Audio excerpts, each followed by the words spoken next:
Hola, ¿qué tal? Esto es, como todas las semanas, Resumen Latinoamericano TV, un programa que realizamos desde Latinoamérica para todo el mundo, tratando de dar otra versión de lo que los medios hegemónicos habitualmente realizan sobre nuestras realidades, sobre nuestras luchas, sobre nuestras denuncias y también sobre nuestras experiencias positivas de construcción de poder popular. Y hoy vamos a hablar de Cuba, porque hay extrema necesidad de nombrar a la isla revolucionaria y socialista frente a los groseros ataques que otra vez el imperialismo yanqui está ejecutando contra el pueblo de Cuba y contra su revolución. Es evidente que para Estados Unidos Cuba no representa ningún peligro, pero ellos se basan en esa mentira para seguir apretando el torniquete sobre lo que significa un bloqueo de 67 años, pero también ahora llegando al límite de prohibir que ninguna gota de petróleo entre a Cuba, tratar de asfixiarla económicamente, matando obviamente la energía, el combustible y además prohibiéndole a cualquier país que quiera enviar petróleo a Cuba y que pueda hacerlo. Allí está, y vamos a ver qué ocurre en estos días, el ejemplo de Rusia, que ha decidido cargar uno de sus grandes buques con miles de barriles de petróleo para ponerlos a disposición de Cuba y está navegando hacia la isla. Pero hoy vamos a hablar de Cuba a través de un programa de la cadena Al Mayadín, una cadena amiga panárabe, del programa Sencillamente Aleida, coordinado, dirigido por Aleida Guevara, y que entrevista al presidente de la agencia Prensa Latina, el periodista Jorge Legañoa. Él, junto con Aleida, desmenuzan un poco toda esa falsedad de atacar a Cuba por ser un país agresor, como también lo han hecho incluyendo a Cuba en la lista de países que fomentan el terrorismo. Cuando Cuba, si realmente hace algo frente a los otros países, es darle la posibilidad de compartir sus éxitos, sus triunfos a nivel de la ciencia, a nivel de la medicina. Lo hemos visto en la época de la pandemia y lo vemos en mil propuestas que Cuba le ha hecho al mundo, incluso aquellos que lo siguen bloqueando, que lo adversan. Así que vamos a presentar esta entrevista que nos parece sustanciosa en el sentido de la información sobre lo que está pasando hoy con Cuba socialista.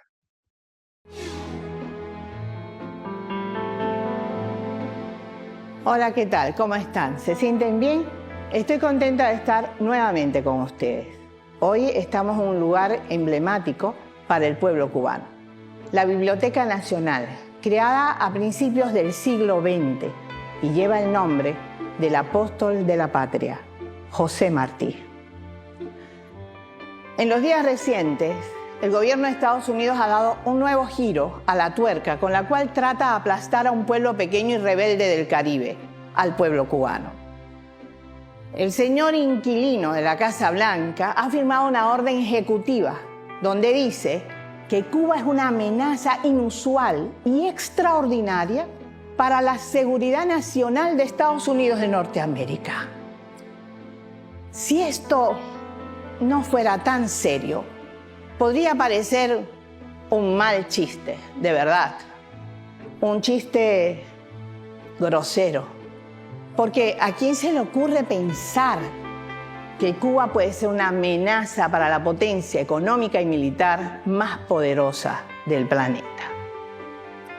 Pero fíjense, él llega a afirmar también que va a aumentar los aranceles a los países que osen darle petróleo a Cuba. Y todo el mundo sabe que, desgraciadamente, el petróleo sigue siendo la base para crear la energía necesaria para la economía de un país, ya sean las fábricas, las industrias, todo en general. Imagínense, no tendríamos electricidad, no tendríamos agua potable porque no se podría bombear, no tendríamos transporte, no tendríamos bienestar social, ni siquiera podríamos dar la salud que merece el pueblo. Y todo eso porque el gobierno de Estados Unidos intenta usar esa presión sobre el petróleo para convertirla en un arma económica para una guerra contra Cuba. En programas anteriores, junto a nuestros invitados, ya habíamos entendido que este bombardeo a Venezuela, el secuestro a su presidente Nicolás Maduro y su esposa, podría traer como consecuencias daños importantes a Cuba. Ya lo habíamos pensado. Y esto es algo que se debe sobre todo a una obsesión histórica que tiene Estados Unidos con relación a Cuba. Viene de hace siglos, claro. A partir del triunfo de la revolución, esto se exacerba. Entonces, ¿qué nuevos métodos, qué nuevas excusas van a usar para justificar este nuevo crimen? ¿Cómo va a reaccionar el pueblo cubano? ¿Cómo va a reaccionar la comunidad internacional? En este caso, tendríamos que pensar, ¿quién será la próxima víctima?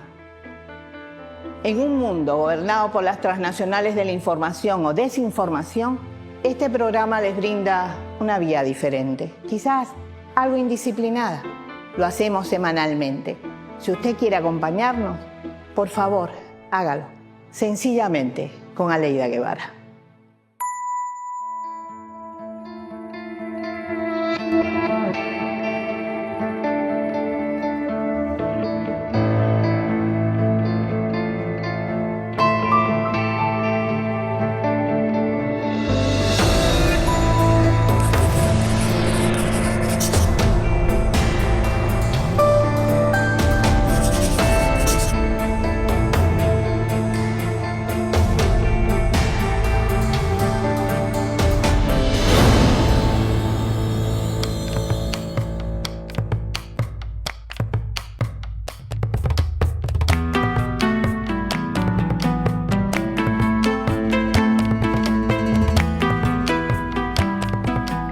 Hoy tenemos un invitado especial para que nos ayude a entender todos estos problemas que estamos enfrentando.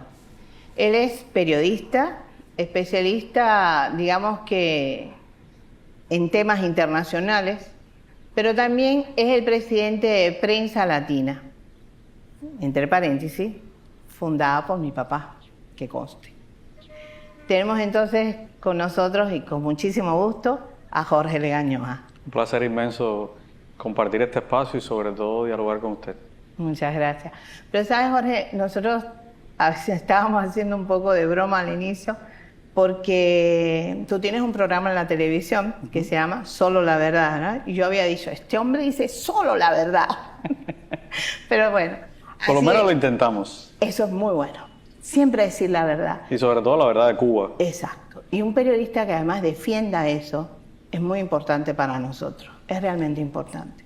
Fíjate que es aniversario también por estos días de la Operación Verdad, que se hizo en el año 59 tras el triunfo de la Revolución y que después terminó en la fundación de Prensa Latina. Así que estamos en el momento perfecto para hablar de un grupo de verdades de nuestro país y del contexto latinoamericano. Muy bien.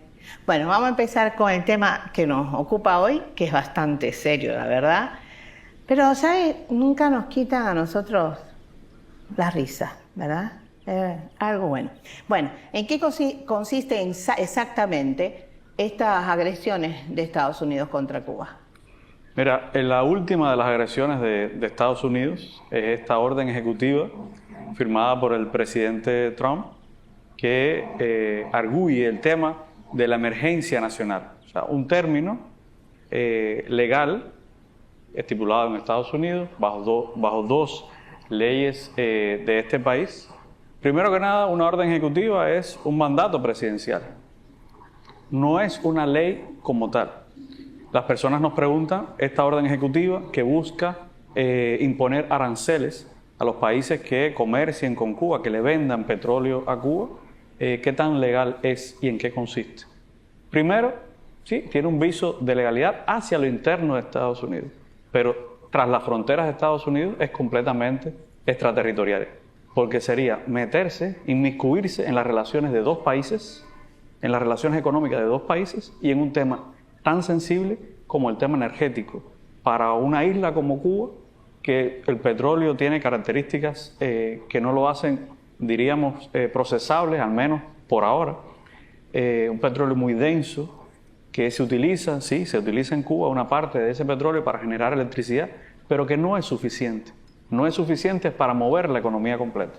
Entonces, imaginemos por un segundo lo que sería un país sin petróleo para mover su economía, para producir, para alimentar, para las ambulancias, para todo lo que se utiliza todos los días el petróleo o los combustibles fósiles en sentido general. Y la orden ejecutiva busca chantajear como primer argumento, chantajear a Cuba, presionar a Cuba, buscando un fin, y el fin está muy claro desde hace más de 60 años, que es derrocar a la Revolución Cubana.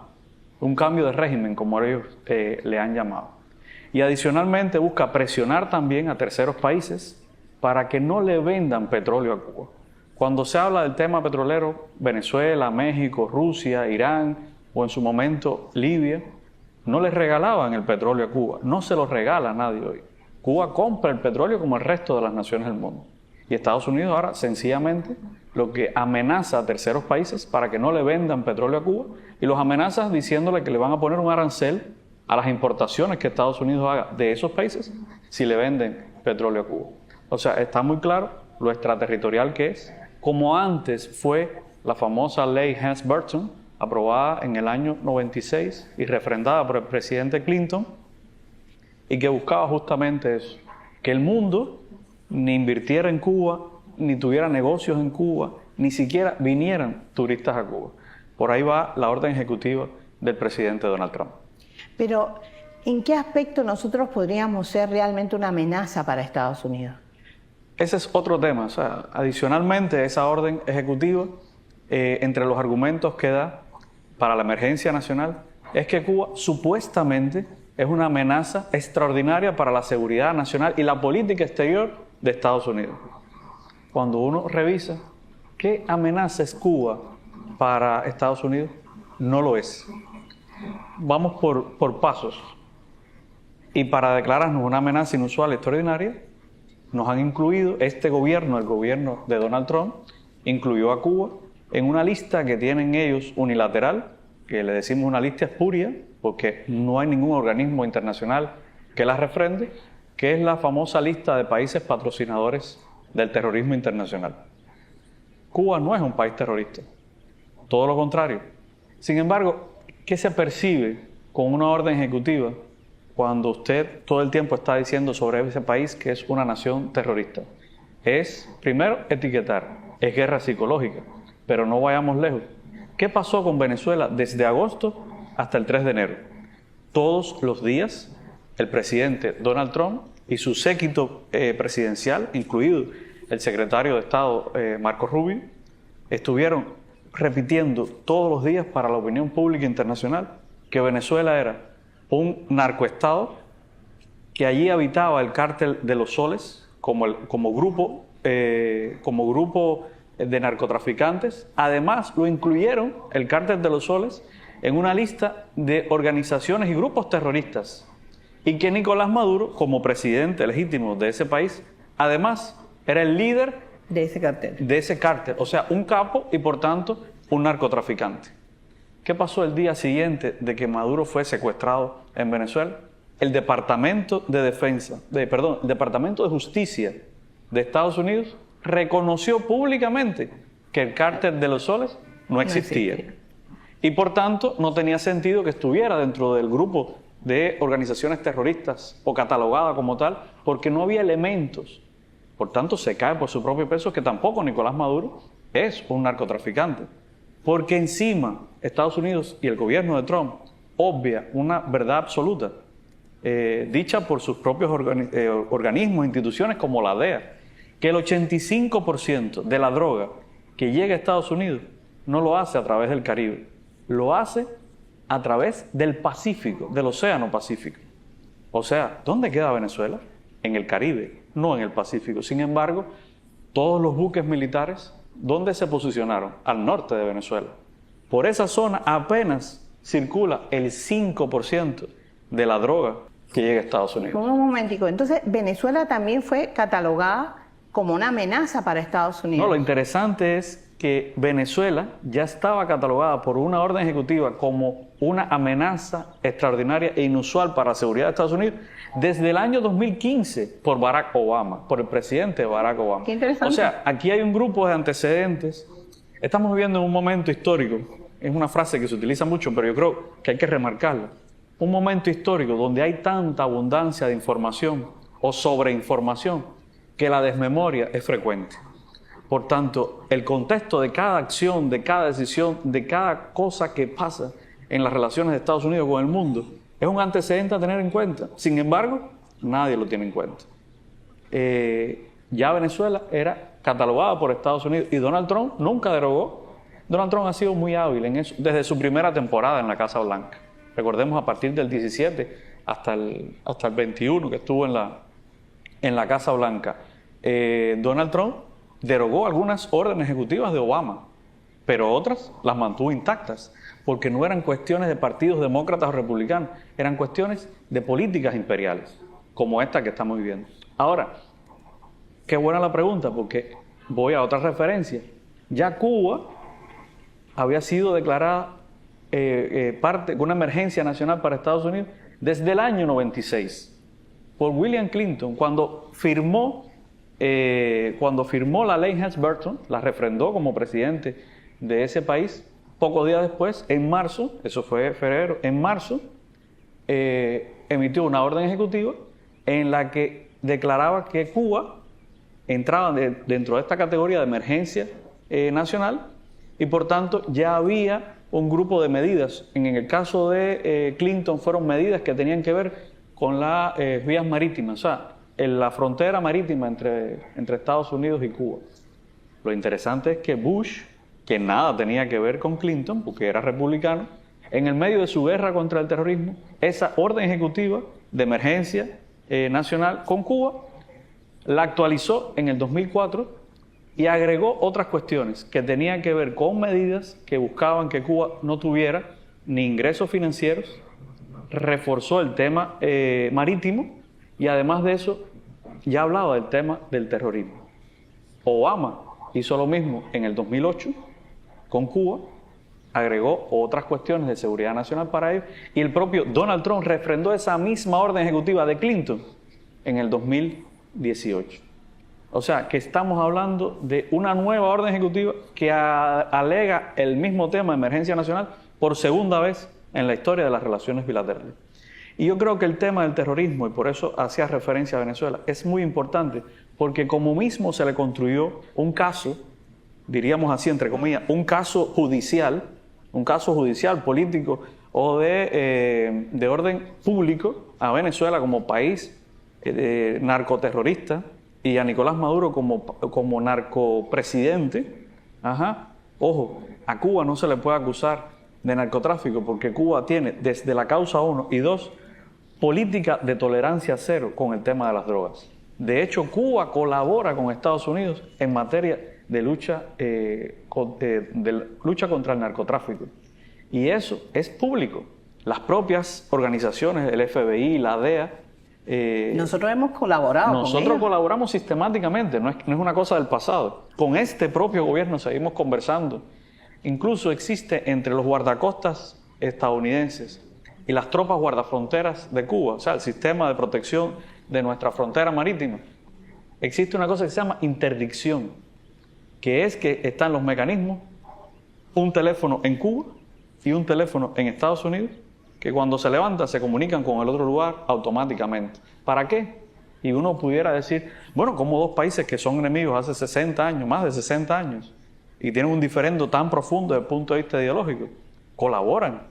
¿Cómo que colaboran? Sí, porque Cuba con su política de tolerancia cero, cuando no logra capturar a una narcolancha que circule por nuestras aguas, se lo informa a Estados Unidos. ¿Para qué? Para proteger la seguridad nacional de Estados Unidos. O sea, hasta ese punto nuestro gobierno ha sido noble y ha sido bondadoso en brindarle información al gobierno de Estados Unidos. Jorge, vamos a parar un segundito, vamos a pedir una pausa y comenzamos de nuevo. ¿Está bien?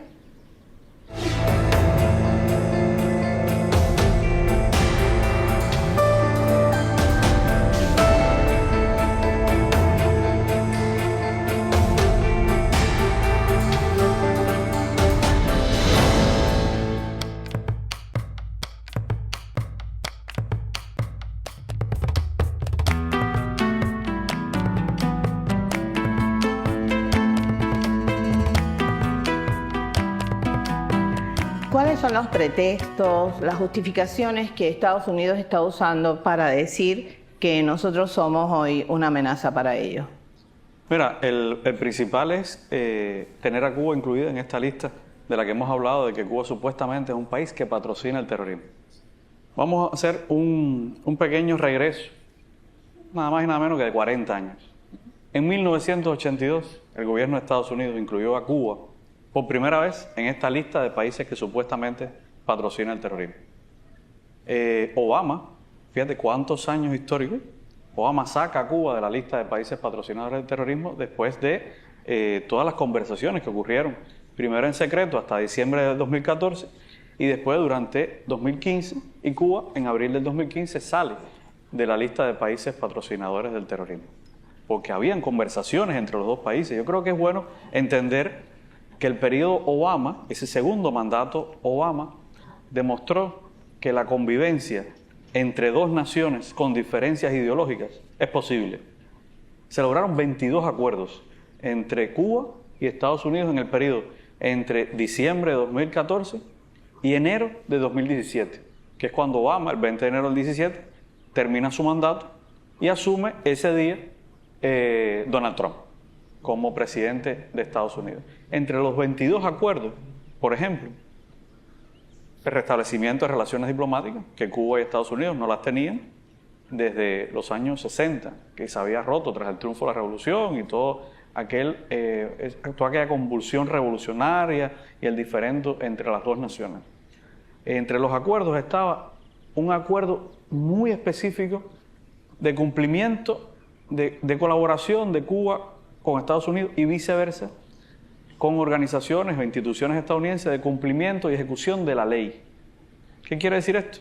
Que por primera vez en 60 años, durante el gobierno de Obama, vinieron peritos del FBI a testificar en juicios cubanos, en juicios en nuestro país, por cubanos que habían migrado, cometieron allá un delito y cuando se vieron casi en la prisión, huyeron hacia Cuba, pensando que aquí iban a burlar la justicia. Sin embargo, aquí algunos de ellos, algunos de estos casos, no solamente fueron aprehendidos, sino que fueron juzgados y vinieron peritos estadounidenses a testificar en nuestro país. Ese como un ejemplo sencillo de que en Cuba no hay impunidad. Ese es un tema.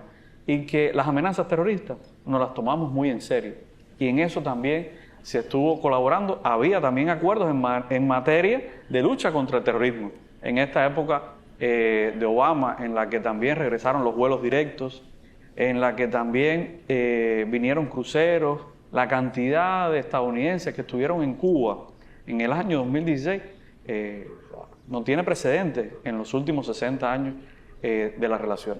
Pero llegó Donald Trump y ahí vemos de nuevo cómo, bajo el argumento de que Cuba es una supuesta amenaza terrorista, nos volvieron a incluir en esta dichosa lista que tienen ellos unilateralmente, porque no la reconoce nadie a nivel internacional, pero ojo, no la reconoce nadie a nivel internacional desde el punto de vista judicial, pero todo el mundo la acata, que eso es lo más triste de todo. Por esa lista, los bancos se niegan a darle créditos, financiamientos o siquiera utilizar o manejar o gestionar una transacción de Cuba para pagar algo tan sencillo como medicamentos o alimentos. Bajo ese mismo argumento, en época de Obama, no perdamos esto de vista, antes de las conversaciones, en la primera parte de su mandato, en su primer periodo de mandato, en la Casa Blanca, el banco BNP Paribas recibió una multa de 8.000 millones de dólares. 8.000 millones de dólares, no estamos hablando de cualquier cantidad de dinero, estamos hablando del Producto Interno Bruto de cualquier país del tercer mundo en un año. Solamente por gestionar transacciones financieras de Cuba, Rusia e Irán. Solamente por eso, y en el caso de Cuba, con el argumento de que supuestamente era un país que patrocinaba el terrorismo. Mira, las relaciones entre Estados Unidos y Cuba durante los últimos 60 años ha estado, primero, manipulada políticamente, incluso el tema migratorio ha sido ampliamente politizado. Segundo, la cantidad de mentiras sistemáticamente dichas y manipulaciones desde aquel gobierno contra Cuba son hoy tantas que daría para diversos tomos, casi para hacer diccionarios sobre las mentiras. Vamos a nada más repasar las de la primera temporada de Trump en la Casa Blanca. Trump llega, pasan unos meses, junio, julio, decide orden ejecutiva que regresa, primero no deroga ninguno de los acuerdos de Barack Obama en materia de relaciones con Cuba, pero básicamente los deja desposeídos. Suspende los vuelos directos, suspende los cruceros, activa los títulos 3 y 4 de la ley Helms-Burton. En fin, hay una cantidad de acciones muy grandes y adicionalmente decide incluir a Cuba en la lista de países que supuestamente patrocinan el terrorismo con dos grandes mentiras. Primero, que en Cuba sus diplomáticos habían sido atacados acústicamente. Hasta el día de hoy no hay una sola prueba, ahí vamos al tema de los hechos y las pruebas. No hay una sola prueba que diga que ninguno de esos diplomáticos fue atacado en Cuba. De hecho, los peritos cubanos, los especialistas cubanos pidieron, nuestros médicos, incluso forenses, legalistas, pidieron acceder a los pacientes. Nunca se les permitió. Se pidió acceder a los expedientes, a los expedientes médicos, tampoco se les permitió. O sea, hasta el día de hoy, el público estadounidense sigue creyendo que en Cuba hubo un incidente acústico, hubo un ataque acústico. Después el gobierno de Biden, después de la primera temporada de Trump, el gobierno de Biden le fue quitando a eso, pero Trump esgrimió otra mentira flagrante, que es que Cuba albergaba a supuestos terroristas de la FARC-EP, del ejército que había estado luchando por la independencia de Colombia durante décadas en la selva amazónica colombiana, la selva colombiana.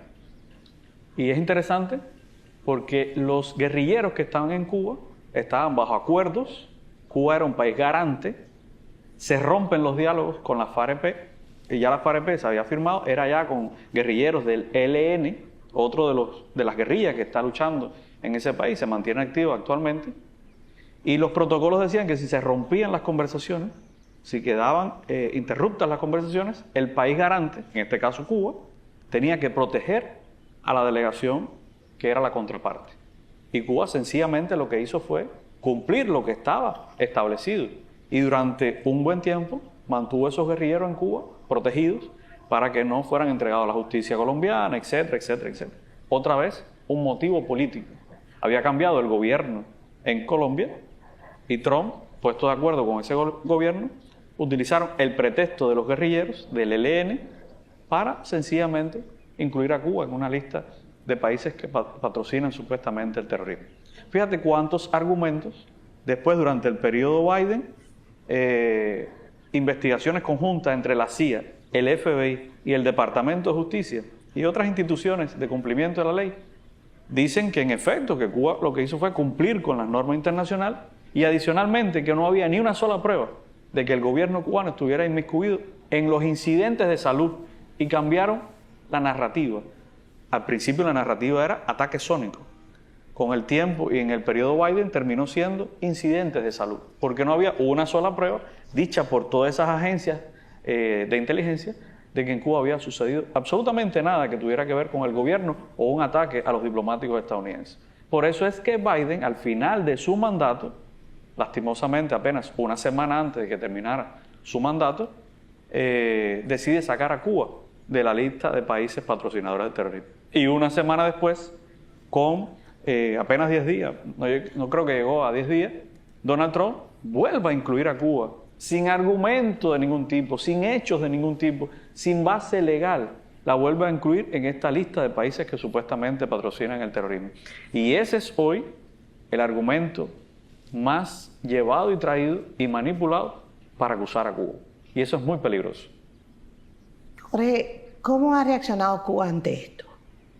Mira, el pueblo cubano y el gobierno cubano han dado muestras de lo que ha sido la revolución desde el propio triunfo de la revolución. Un repaso. Nosotros hemos vivido crisis de los misiles o crisis de octubre. Vivimos el ataque a Playa Girón. Vivimos guerra bacteriológica. Fue inoculado en Cuba el dengue hemorrágico como enfermedad y murieron 100 de niños. 110 niños. 110 niños. Eso es un crimen. Eso es terrorismo de Estado, que es otro término. Cuba no patrocina el terrorismo, Cuba no lleva terrorismo a Estados Unidos, Cuba ha sido víctima del terrorismo de Estado, financiado, organizado y pagado desde Estados Unidos. Entonces, cuando revisamos eso, cuando revisamos además que ese país derrotó a la Unión Soviética y nos hizo pasar un periodo tan convulso como el periodo especial y la resistencia del pueblo cubano durante el periodo especial, sencillamente lo que estamos viviendo ahora con esta nueva medida y un grupo de países inhibiéndose de venderle petróleo a Cuba, lo que estamos viendo es sencillamente un pueblo que está respondiendo como respondió desde el primer día a las amenazas y a la confrontación de Estados Unidos, con ecuanimidad, reacomodando el país. ¿Vamos a tener menos petróleo? ¿Qué vamos a hacer nosotros con el petróleo que tenemos? ¿Cómo vamos a generar energía? ¿Cómo vamos a cocinar? ¿Cómo se va a readecuar la educación para que los niños sigan recibiendo educación, para que los jóvenes sigan yendo a la universidad y se gradúen, a pesar de que sea retrotraer nuestro desarrollo como país? Muchos hablan de la pandemia o del encierro de la pandemia. No, yo no creo, Cuba no va a llegar al encierro de la pandemia, pero sencillamente el golpe que está asestando Estados Unidos evidentemente va contra el desarrollo del país, como lo ha hecho con el bloqueo durante tantos años. Y evidentemente, ¿qué sería Cuba sin el bloqueo? Ellos dicen que es una justificación para nuestra ineficiencia o para el socialismo fracasado o que Cuba es un Estado fallido, pero todavía no se ha demostrado que el bloqueo vaya a triunfar, que estas medidas vayan a triunfar y que la revolución cubana se vaya a desmoronar como lo hizo la Unión Soviética. Pero tampoco nadie ha podido viajar al futuro y decir que el futuro de Cuba en capitalismo sería mejor, más equitativo y de más justicia social que lo que estamos viviendo y lo que hemos defendido durante tantos años. Yo creo que el presidente Díaz-Canel, hace algunos días, en un encuentro con la prensa, daba un elemento y decía que esta crisis que estamos viviendo, como otras tantas que te he mencionado, son una oportunidad de acabar de desterrar males y de poner al país a producir con lo poco que tengamos para sobrevivir, porque será la única forma si esta política de Estados Unidos triunfa en el entramado internacional. Y ojalá que no, aunque Estados Unidos ha demostrado que no le importan los organismos multilaterales, ni Naciones Unidas, ni el diálogo internacional. El presidente Donald Trump, en un delirium que nos parece de locos, todos los días dice que está conversando con altos cargos de Cuba. Sin embargo, el gobierno cubano dice que no hay tal diálogo, que es un diálogo fantasioso. Que hay comunicación entre las dos partes, la hay. Pero de la comunicación diaria, por cuestiones de diplomacia, de cumplimiento de la ley, de lucha contra el narcotráfico, a que haya un diálogo sobre bases de igualdad, donde no se cuestionen nuestros principios, donde se busque soluciones. No, y ese es otro diálogo diferente, que es al que aspira el gobierno cubano. Mira, fíjate, si el diálogo es posible, que uno de los reclamos más fuertes de la parte estadounidense, en el año 2015, cuando se hicieron el núcleo más duro de las conversaciones, era el tema de la libertad económica para las personas en Cuba, o sea, la propiedad privada. 10 años después, ¿qué estamos viviendo en Cuba?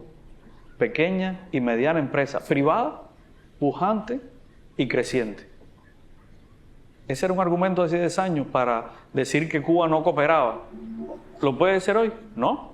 En Cuba tenemos hoy pequeña y mediana empresa privada completamente en la economía. O sea que hay tantas cosas de las que se puede dialogar.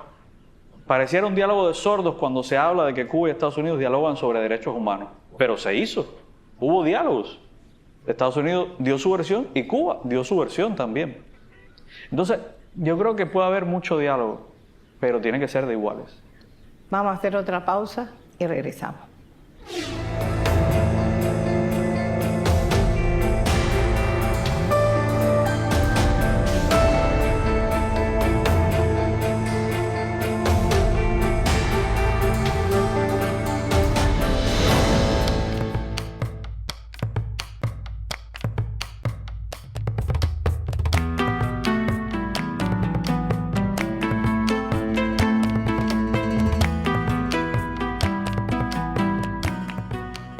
Hay análisis que dicen que todas estas acciones no solamente perjudican a Cuba, sino a otros países, como por ejemplo, en este caso, tratar de intimidar de alguna forma a México.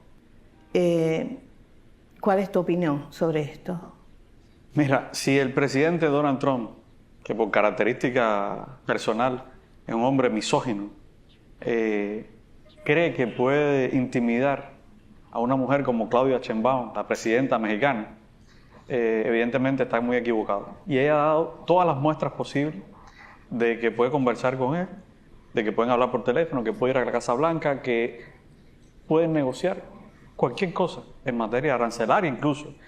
En el periodo que ella ha estado en el poder, ha dado muestras de que es y tiene una posición y una postura hacia Cuba sólida, en la que no haya chantajes posibles. Ella incluso decía hace poco que va a enviar y que está gestionando ayuda humanitaria para Cuba, que acaba de sufrir hace pocos meses un huracán en el oriente cubano que devastó buena parte del país. Además, el tema arancelario ha sido recurrente. Cuando hablábamos un poco del recorrido histórico de estas medidas, yo poco que revisaba que lo único novedoso que hay en esta orden ejecutiva del gobierno de Donald Trump es el tema arancelario. Porque contra Cuba lo han intentado todo. Intentaron asesinar a Fidel más de 600 ocasiones. Intentaron guerra bacteriológica. Intentaron que no comerciaran con Cuba desde los años 90, que ningún extranjero viniera a Cuba a invertir. Pero vinieron, invirtieron, desarrollaron el turismo a partir de los años 90 como locomotora de la economía. Empresas canadienses, empresas españolas y de otros países europeos, también vietnamitas, chinos, etcétera, que están hoy y tienen inversiones en Cuba. Todo eso nos demuestra que la presión sobre México no es solamente sobre México. Ellos están pensando, la ecuación que tiene armada el secretario de Estado Marco Rubio, es que esta es la hora de muerte de la revolución cubana. Claro, también tenemos que analizar el entorno regional. Pero yo siempre digo, y no digo números, digo nombres. Por aquí pasaron, o por esa Casa Blanca pasaron Eisenhower, Kennedy, Johnson, Carter, Reagan, Bush, Clinton, Bush, hijo, Obama, Biden, Trump y Trump. Y Cuba está aquí. Cuba está aquí. Es verdad que el entorno regional político hoy es muy complejo. Una Argentina con un Milei, un Chile donde acaba de ser electo hace algunas semanas, un presidente que es pinochetista, o sea, un tipo que alaba la posición de un dictador. En Bolivia triunfa la derecha después de haber primero dar un golpe de Estado y después meter la cizaña entre los dos principales líderes del movimiento al socialismo, entre Evo Morales y el presidente Luis Arce Catacora. Si vamos a Perú, una nación donde los últimos 7 presidentes están acusados o se han suicidado acusados de corrupción o están presos por corrupción. Si vamos a Ecuador, la revolución ciudadana fue naufragada con un caballo de Troya, como fue Lenín Moreno dentro del movimiento de revolución ciudadana. Se lo insertaron como agente de la CIA a Rafael Correa y terminó dinamitando y dividiendo la revolución ciudadana. Colombia, asediada también. Venezuela era la joya de la corona desde el punto de vista político.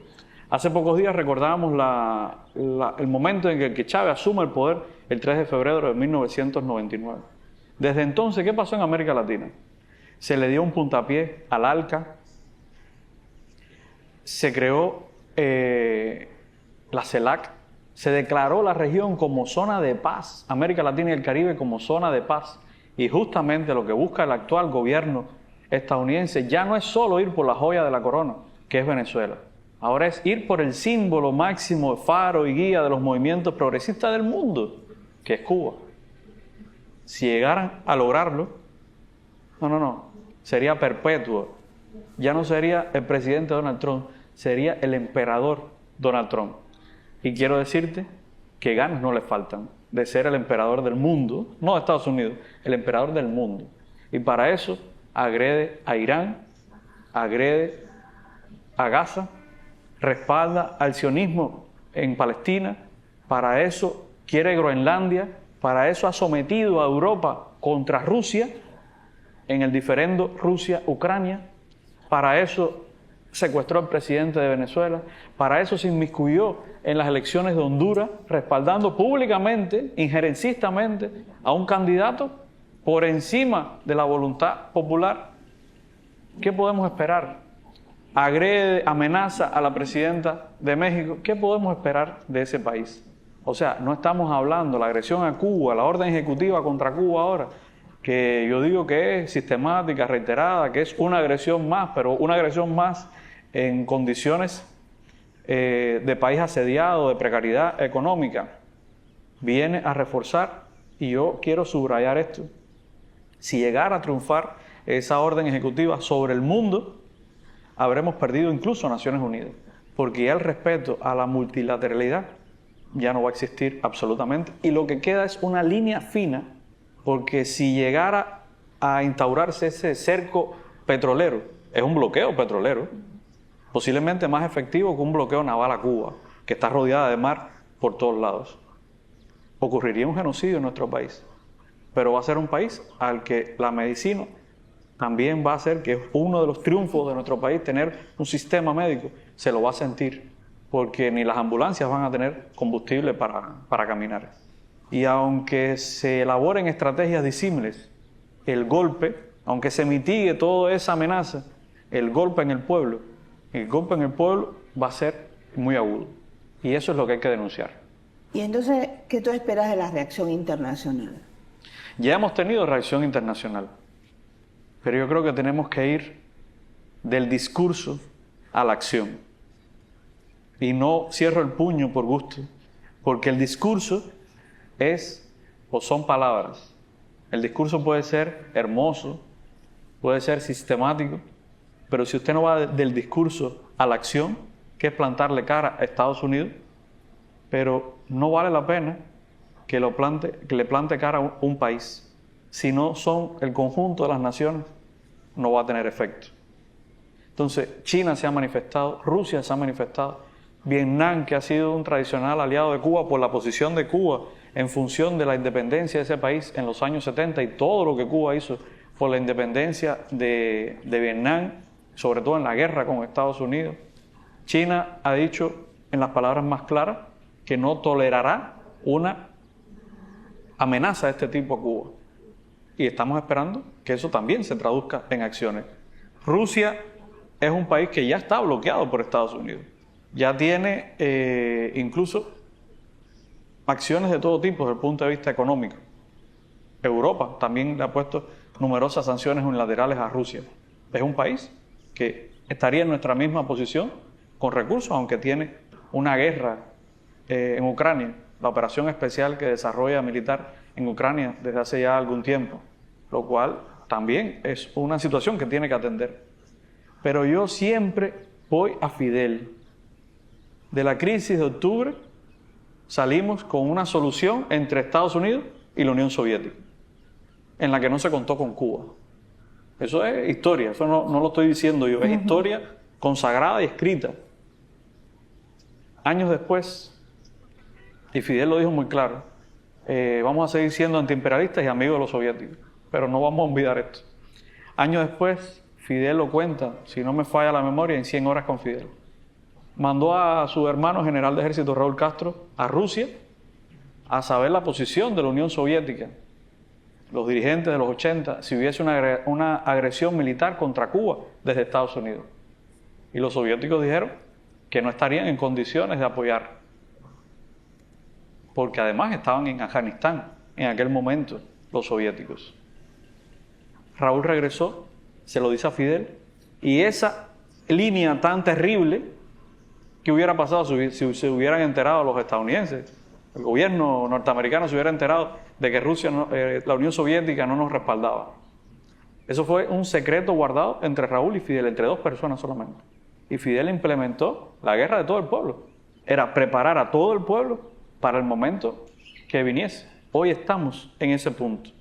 Nosotros hoy, en Cuba, se puede esperar mucho de otros, pero yo esperaría más del pueblo. Yo esperaría más de organizar al pueblo. Nadie quiere la guerra. Cuba apuesta por el diálogo y por la paz. Pero si no te preparas para el peor escenario, incluso para la guerra, te puede sorprender.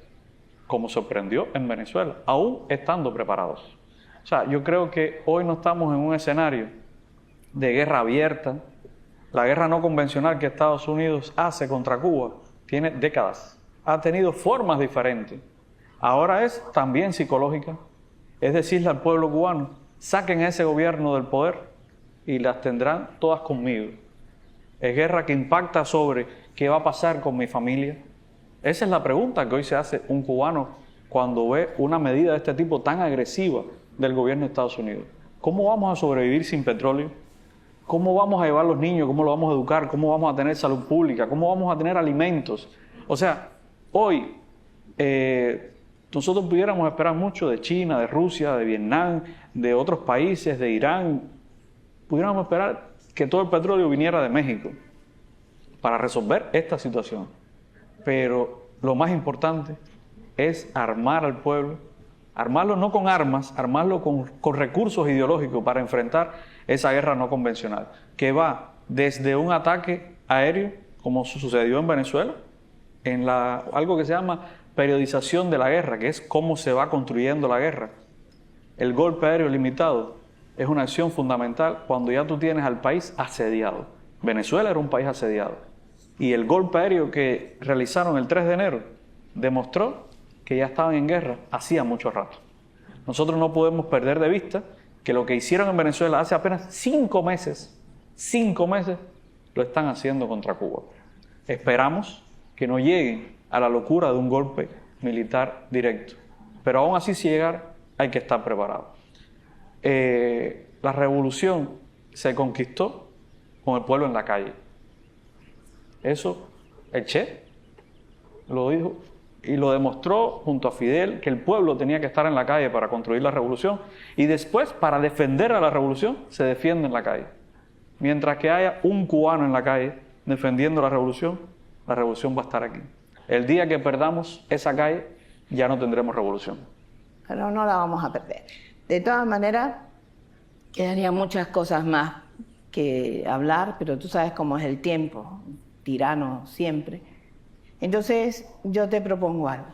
Vamos a hacer una pausa de una semana, nos volvemos a ver para seguir hablando de este tema. ¿Te parece? Un placer siempre. Entonces, a ustedes los esperamos la próxima semana. No falten.